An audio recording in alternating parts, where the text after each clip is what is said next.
Finally we are back to our home Spotify camp no. গতকালকে রাতে লা লিগার ম্যাচে অ্যাথলেটিকো বিলবাওর বিপক্ষে বার্সেলোনা তাদের নিজেদের মাঠ ক্যাম্প নোতে ফিরে এসেছে এবং ফিরে এসেই বাজিমাত অ্যাথলেটিকো বিলবাওকে 4-0 গোলের ব্যবধানে জয়লাভ করেছে, যেখানে ফেরান টুরেসের জোড়া গোল, লেভানডস্কির একটি গোল এবং বার্সেলোনার স্টার বয় ফার্মিন লোপেজের একটি গোল। লামিন ইয়ামাল গতকালকে রাতে দুইটা অ্যাসিস্ট করেছে, দুইটা অ্যাসিস্টই দেখার মতো ছিল। মিডফিল্ডের থেকে ফেরান টুরেসকে একটা দুর্দান্ত অ্যাসিস্ট করে 1v1 এ ফেরান টুরেস তা ফিনিশিং করে এবং লেভানডস্কিকে আরেকটি অ্যাসিস্ট করে লেভানডস্কিও পরবর্তীতে এটা ফিনিশিং করে। বার্সেলোনা আসলে কালকে যে গেম প্লেটা স্টার্ট করেছে Hansi Flick, just unbelievable. Without Pedri and ফ্রাঙ্কিকে ছাড়া, যারা দুইজন বর্তমানে বার্সেলোনার কান্ডারি বলা যায়, তাদেরকে ছাড়া যে বার্সেলোনা এত বড় একটা জয়লাভ করবে যেটা আসলে স্বপ্নেও কল্পনা করা যায় না।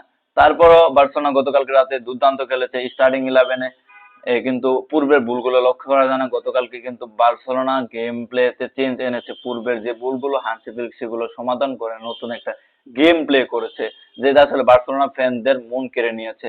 এবং গতকালকে থেকে কিন্তু এই পর্যন্ত বাংলাদেশে প্রায় 4 বার ভূমিকম্প হয়েছে। সবাই সবার জন্য দোয়া করবেন, আল্লাহ সবাইকে নেক হায়াত দান করুক। Let's talk about the game. আসছে 26শে নভেম্বর কিন্তু ইউফা চ্যাম্পিয়ন্স লিগে বার্সেলোনা বনাম চেলসির ম্যাচ রয়েছে, যেখানে কঠিন সমীকরণ আসছে বার্সেলোনার।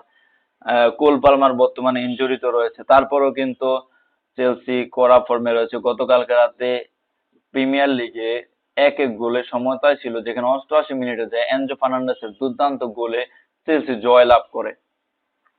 সো হানসি ফ্লিককে কিন্তু কঠিন একটা গেম প্লে করাতে হবে চেলসির বিপক্ষে অ্যাওয়ে ম্যাচটাতে বার্সেলোনার পয়েন্টটা টিকিয়ে রাখার জন্য। সো কালকের ম্যাচে আবার ফিরি। কালকে কিন্তু জন গার্সিয়া দুর্দান্ত পারফরমেন্স করেছে। আমি গতকালকে বলেছিলাম বার্সেলোনার বর্তমান one of the best keeper, তা আসলে মাঠে প্রমাণ করেছে। দুর্দান্ত দুইটা সেভে গতকালকে বার্সেলোনার একটা অ্যাডভান্টেজ যোগ করে, এবং আমাদের দীর্ঘদিন পর রাফিনহা ব্যাক করেছে। এবং একটা দুঃসংবাদও আছে, গতকালকে রাতের ম্যাচে কিন্তু বালদে ইনজুরিতে পড়েছে, যেটা আসলে বার্সেলোনার জন্য একটা ডিসঅ্যাডভান্টেজ। বর্তমানে বার্সেলোনার ডিফেন্স লাইনটা খারাপ, যদিও গতকালকে রাতে বার্সেলোনার ডিফেন্স লাইন ভালো খেলেছে। আশা করি সবকিছু মিলিয়ে বার্সেলোনা চেলসির সাথে জয়লাভ করবে, এটাই আমার প্রেডিকশন।